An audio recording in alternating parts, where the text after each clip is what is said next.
Boa noite, gente. Eu me chamo Eduardo. Eu vou conduzir a entrevista aqui sobre trabalho final, sobre perdão no mercado de trabalho. Eu estou aqui com o Enzo. Olá, boa noite, pessoal. Então, Enzo, a primeira pergunta que eu tenho para você: o que o perdão significa para você? Nossa, é uma pergunta bem profunda, né? Eu acho que o perdão, para mim, significa muita maturidade. E acho que significa também você estar em paz com você mesmo, né? Porque quando tem algum ressentimento, alguma coisa que te impede de perdoar, você nunca está em paz com você mesmo, né? Você acha que às vezes é a outra pessoa que está te causando algum mal, mas o ruim é você. Você acha que, então, perdoar tem muita relação com o bem-estar emocional? Nossa, com toda certeza. Porque vai falar assim que você nunca brigou com alguém e não perdoou e estava, por exemplo, sentindo o coração pesado ou estava ressentido. E acho que o contrário disso é o bem-estar pessoal. Com certeza. Você poderia me falar algumas experiências pessoais que marcaram você em relação ao perdão? Deixa eu pensar. Tem irmão mais novo, né? Acho que muitas vezes a gente saía na mão, brigava, essas coisas. E no momento ali até ficava acalorado, mas depois, tipo assim, puta, estamos perdoados, a gente é irmão. Acho que com certeza são os exemplos que eu lembro. Sim, mas para ser algo mais diferente, no mercado de trabalho, você já teve algum caso que você teve que exercitar o perdão? Olha, sendo bem sincero, eu não tive. Porque eu acho que eu dei muita sorte também nas minhas relações do trabalho, que eu consegui fazer amizades, acho que genuínas, assim, com as pessoas que eu trabalho. Então, eu ainda não precisei, né? Nunca tive um ressentimento tão grande no trabalho a ponto de precisar pedir ou dar perdão.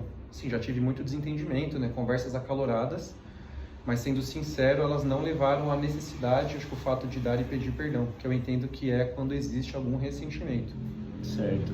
E em cima disso, quais práticas, assim, estratégias você utiliza no processo de quando alguém na sua equipe erra, quando você acha que o seu chefe delegou alguma coisa errada para você?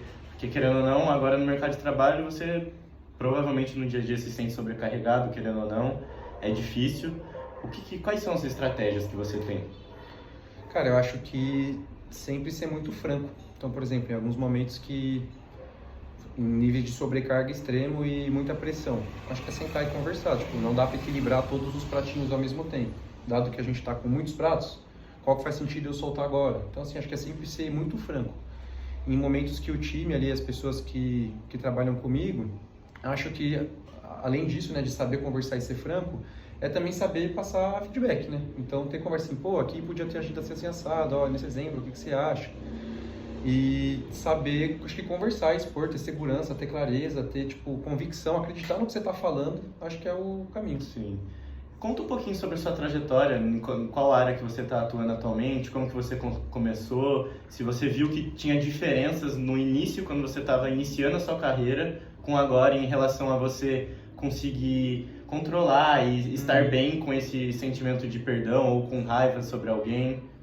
Cara, legal, eu tive algumas experiências profissionais e elas são bem diferentes umas das outras e que elas logo agregaram de formas diferentes e complementares. A primeira era um trabalho que eu trabalhava como consultor de marketing digital, era uma experiência 100% online e eu tinha um contato muito impessoal com as pessoas. Então, assim, basicamente o trabalho era trabalho. Era muito legal, eu passei um pouco mais de um ano lá, então consegui me aproximar das pessoas, mas era aquele famoso 6 horas da tarde, né, fecha o computador, era de certa forma bem impessoal. E ali foi legal porque aprendi, tive muito contato com a área digital, mas acho que pouca interação humana. Depois fui empreender, tive uma loja, ajudei a trabalhar em marketplaces e hoje eu estou atuando como consultor de negócios, numa consultoria e atendo o cliente. Então acho que ao contrário da primeira experiência, hoje eu tenho um trabalho muito mais comercial de certa forma, mas também relacional. E acho que amadureci muito em termos de saber conversar, saber escutar muito mais do que falar, mas por consequência aprender a falar.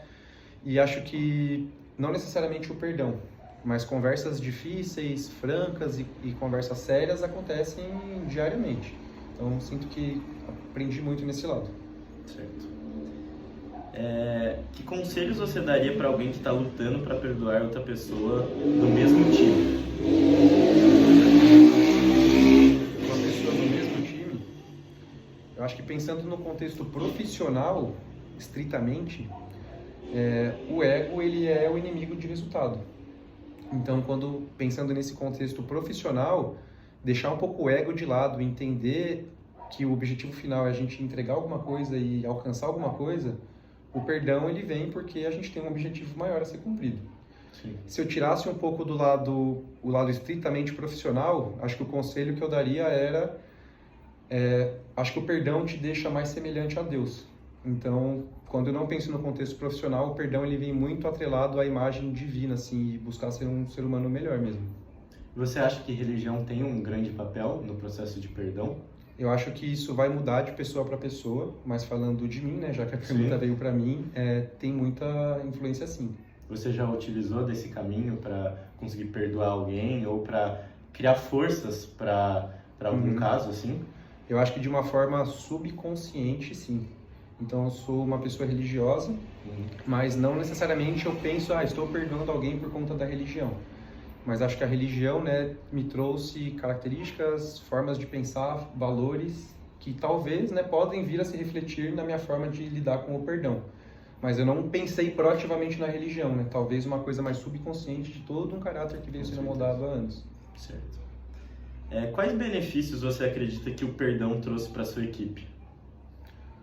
Cara, igual eu falei, a gente nunca teve situações, acho que, de extremas necessidades de perdão, mas fazendo um paralelo com saber conversar, trouxe, acho que, um clima leve e agradável. Se a gente trabalha muito, o ambiente é puxado, o clima é de pressão, mas fazer isso, conseguindo conversar, estando próximo das pessoas, não necessariamente um perdão novamente, mas leveza, franqueza e clareza, acho que traz um ambiente que deixa mais fácil, um caminho que um caminho que naturalmente é muito difícil. E você acha que tem grande relação com o que você trabalha, se você é apaixonado por aquilo, ou como você disse que você esteve em vários trabalhos, tinha algum trabalho que você não era tão apaixonado, aquela paixão realmente de estar trabalhando? Você acha que isso influencia em como você agia em relação à sua equipe? Como isso afetava em relação a essa comunicação que vocês tinham? Você acha que tem um grande papel isso? Você ser apaixonado por aquilo e não ser só dinheiro, vamos dizer? Boa pergunta. Respondendo a primeira parte da pergunta, eu acho que, vamos lá, ser apaixonado pelo que faz, eu acho que ele vai mudar muito a sua forma de encarar o trabalho, pelo menos a minha. Vai ter mais prazer em fazer aquilo. Mas ser apaixonado pelo trabalho ou pelo desafio específico, isso não impacta a minha forma de me relacionar com a equipe. Que eu entendo que estar apaixonado pelo trabalho é uma coisa que vai ser benéfico, acho que para mim, na minha forma de trabalhar, de executar as coisas. Mas isso não pode impactar a minha forma de eu me relacionar com outras pessoas, né? Então, vamos supor num cenário caótico, que eu estou fazendo uma coisa que eu não goste e eu vou passar alguns meses fazendo aquilo. Eu não posso descontar ou prejudicar a minha forma de me relacionar com a equipe por conta de estar fazendo uma coisa que eu não gosto. Muitas vezes a gente precisa fazer coisa que a gente não gosta, né? Com certeza. Então acho que muda a minha forma de encarar o trabalho, mas não a forma de me relacionar com as pessoas. E como que você encararia no trabalho uma situação onde você acha desonesta, vamos dizer, em quesito de você ser promovido? Acontece bastante no mercado de trabalho de a promoção não ser realmente honesta e ser relacionada a muitos contextos externos a isso. Então, relações interpessoais. Como que você se sentiria em relação a perdão se acontecesse isso e como que você superaria isso? Entendi, olha, acho que é uma pergunta bem difícil, depende muito do contexto. Como eu nunca vivi algo parecido, é difícil me imaginar um contexto trazer para minha realidade. Mas eu acho que eu levaria numa boa, viu? Pensando assim, entendo que isso acontece, a tentar olhar ali o contexto, entender a relação das pessoas, o porquê, mas eu acho que eu não me afetaria assim a ponto de ficar muito chateado ou pedir perdão, talvez, acho que seria sereno, assim, neutro nessa situação. Certo. Como você disse, você acha que o ego tem um grande papel em relação ao processo de perdão. Você tem alguma dica de como você trabalhou isso? Como você trabalhou o seu ego para você ser uma pessoa que consiga escutar mais? Ou foi algo assim natural? Você tem alguma dica? Cara, eu acho que não tenho nenhuma dica, viu, pessoal? Eu penso aqui que essa forma de encarar o ego eu sempre tive, acho que o objetivo muito claro. Puta, eu quero cursar engenharia por conta disso. Eu quero fazer um mestrado por conta disso. Eu quero arrumar tal emprego por conta disso. Então, muitas vezes ali, né, tinha ego, tinham questões a ser superadas, mas no fundo eu sabia o porquê que eu estava fazendo. Então, acho que sabe o parabéns pelo mínimo? É isso, tem que fazer o que tem que ser feito. Certo. Então, para concluir, Tem mais alguma coisa que você queria compartilhar sobre a importância do perdão? Ou uma mensagem final, assim, para quem está num processo difícil de perdoar alguém, de perdoar algo que aconteceu, ou de se perdoar? Perfeito. Tem uma frase, ela não é necessariamente assim, mas eu escutei num podcast e dá para fazer um paralelo, que é: te perdoar não te faz melhor do que ninguém, mas ele te deixa mais semelhante a Deus. Então, acho que eu tentaria plantar essa mensagem no coração, na cabeça das pessoas que estão escutando, porque o perdão, eu acho que ele tem muita relação com o bem-estar, com a leveza, com você, com maturidade. Então, assim, não tenho grandes conselhos ou dicas, mas acho que essa frase eu escutei, fiz uma adaptação aqui para o contexto e gostei, assim, compartilharia com o pessoal. Certo. É isso, Enzo. Muito obrigado. Valeu, Dudu. Tamo junto.